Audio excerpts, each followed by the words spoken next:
परिपूर्ण गणिताच्या तयारीसाठी अवश्य पहा.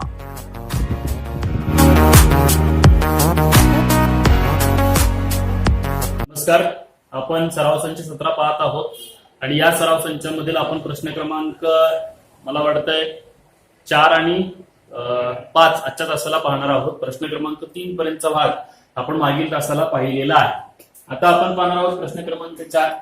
कोटी कोणांच्या जोडीतील कोणांच्या मापातील फरक 40 अंश असेल तर त्या कोणांची मापे काढा. म्हणजेच the difference between the measures of the two angles of a complementary pair is 40 degree. Find the measure of the two angles. आता कॉम्प्लिमेंटरी अँगल्सचा बघा, let the measure of complementary angle be x.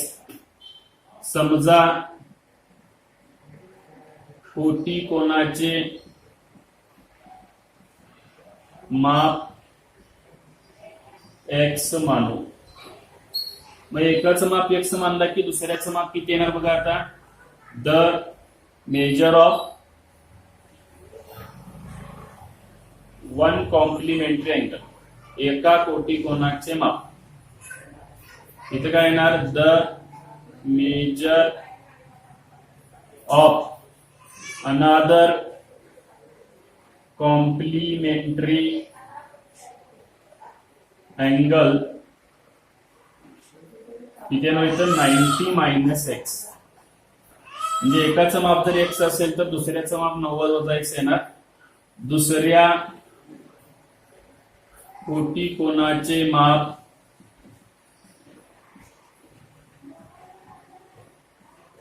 बरोबर 90 वजा x. आणि काय सांगितलं बघा, त्या दोन जोडीतील कोणांच्या मापातील फरक किती आहे, 40 अंश आहे.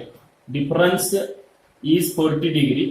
मग त्या दोघांच्यातला फरक किती असणार आहे बघा. आता 40 अंश म्हणजे पहिल्याचं माप एक्स आहे, एक्स वजा 90 वजा एक्स, म्हणजे फरक म्हणजेच वजावती करावी लागेल. आणि फरक किती अंश आहे तर या ठिकाणी 40 अंश आहे. मग याच्यावरून आपल्याला काय करता येईल, आता एक्स वजा, आता बघा या ठिकाणी 90 वजा एक्स आहे. मग हे 90 आणि इथलं वजा चिन्ह असल्यामुळे अधिक चिन्ह बदलणार, वजाचा अधिक एक्स बरोबर 40. आणि आता या ठिकाणी याच्या पुढचा भाग बघा, इकडच्या बाजूला लिहितोय मी. म्हणून इथे काय होतं, एक्स आणि एक्स किती झाले बघा, इथे एक एक्स आहे, इथे एक एक्स आहे, किती झाले, 2 एक्स झाले. 2 एक्स बरोबर 40 वजा 90चं पक्षांतर करा, अधिक 90. 2 एक्स बरोबर 9 आणि 4 13 130. आणि एक्स बरोबर किती आणता, 130 भागिले 2. बघा इथे लक्ष द्या, वजा 90चं पक्षांतर अधिक 90 झालं, 40 अधिक 90 130. आणि 130 ला 2 न भागला, 2 गुणाकारात आहेत, भागाकारात गेले. म्हणजेच एक्स बरोबर किती आलं इथं, 2 सक्क 12 2 पंच 10 65 अंश.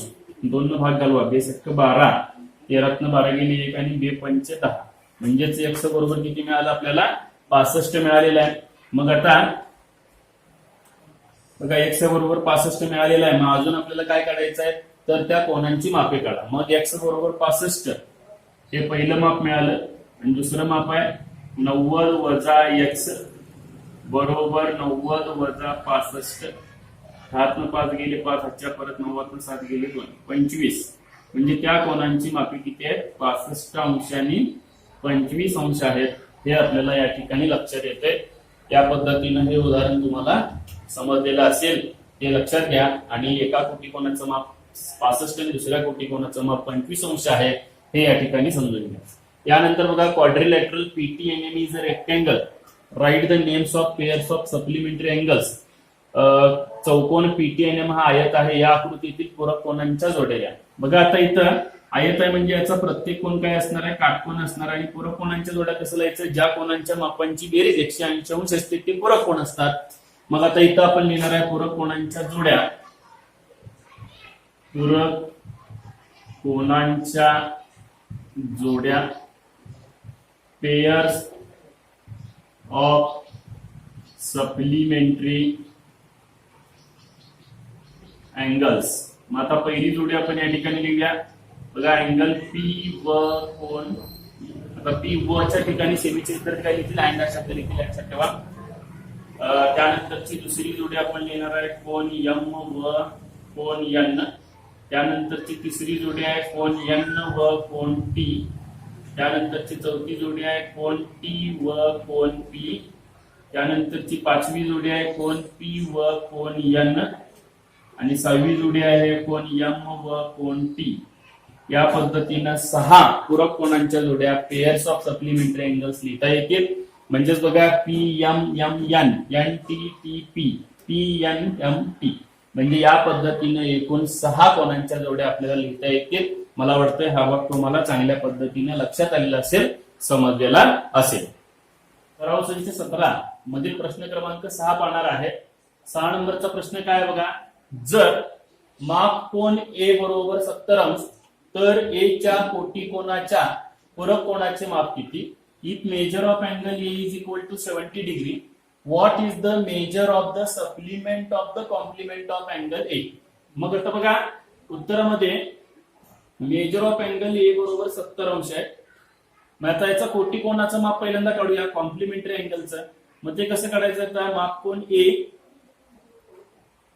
अधिक measure of angle A plus x is equal to 90 degree. म्हणजेच कोटिकोनांच्या मापांची बेरीज 90 असते. ए चं माप किती ठेवा 70 अधिक एक्स बरोबर 90, एक्स बरोबर 90 70 अधिक 70चं पक्षांतर वजा 70, 90 वजा 70, एक्स बरोबर किती आले 20. म्हणजेच तुम्हाला ए च्या कोटिकोनाचं माप मिळालं. ए च्या कोटिकोनाचे माप बरोबर 20 अंश. इथं काय येणार, the measure of complement of angle A is 20 degree. ए च्या कोटिकोनाचे माप 20 अंश आहे. तर measure of complement of angle A is 20 degree. आता याच्यानंतर आपल्याला काय काढायचं, याच्या पूरक कोनाचं माप काढायचं आहे. मग पूरक कोनाचं माप कसं काढायचं बघा. आता 20 अधिक वाय बरोबर 180 अंश, म्हणून वाय बरोबर 180 वजा 20, म्हणजेच वाय बरोबर 180 मधनं 20 गेले किती राहिले 160 अंश. म्हणजेच आपल्याला the measure of supplement of complement of angle A, म्हणजेच कोण ए च्या कोटिकोनाचं माप 20 अंश आणि त्या कोटिकोनाच्या पूरक कोनाचं माप किती येणार आहे 160 अंश येणार आहे. हे आपल्याला या ठिकाणी लक्षात येत आहे. म्हणून आपण या ठिकाणी लिहिणार आहे द, म्हणजेच कोण ए च्या कोटिकोनाच्या पूरक कोनाचे माप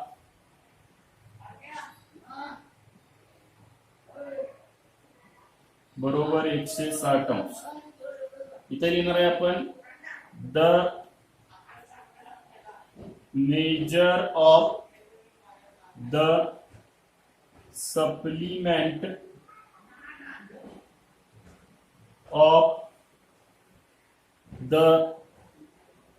complement of angle A is equal to 160 degree. कोणेच्या कोटिकोनाच्या पूरक कोनाचं माप 160 अंश आहे. हे आपल्याला या ठिकाणी लक्षात येते. यानंतर आपण शेवटचं उदाहरण पाहणार आहे. If angle A and angle B are the supplementary angles and measure of angle B is equal to x plus 20 degree, then what would be the angle measure of angle A. म्हणजे कोण ए व बी कसले कोण आहेत, परस्परांचे पूरक कोण आहेत, supplementary angles आहेत. त्यापैकी कोण बी चं माप 1 अधिक 20 आहे तर ए चं विचारलेलं. म्हणून काय बघा आता पूरक कोणांच्या मापांची बेरीज किती असते सांगा, बरोबर 180 अंश. म्हणून माप कोण ए अधिक माप कोण बी बरोबर 180 अंश. मग आता ए चं माप शोधायचं आहे. मग आहे असं लिहूया मेजर ऑफ अँगल बी म्हणजे किती आहे x अधिक 20 बरोबर 180 अंश. म्हणून काय झालं बघा आता या ठिकाणी माप कोण ए, सेमीचे विद्यार्थी कसं वाचतील, measure of angle A is equal to 180 180 minus x plus 20 is equal to बघा आता 180 वजा एक्स अधिकचं काय होणार आहे तर वजा होणार एक्स वजा 20 बरोबर 180 मधनं 120 180 मधनं 20 गेले किती येणार आहे 160 येणार आहे आणि मग इथे येणार आहे 160 वजा एक्स म्हणून माप कोण ए बरोबर आपल्याला उत्तर मिळालेलं आहे 160 वजा एक्स. या पद्धतीनं या ठिकाणी सराव संच 17 पूर्ण होतोय आणि हा सराव संच 17 चा व्हिडिओ तुम्ही पहा आणि त्या पद्धतीनं तुमच्या वहीमध्ये यातली सर्व उदाहरणे सोडवणं आवश्यक आहे हे लक्षात घ्या. चांगल्या पद्धतीने त्याचा अभ्यास करा, उजळणी करा आणि सराव संच 17 पूर्ण करा.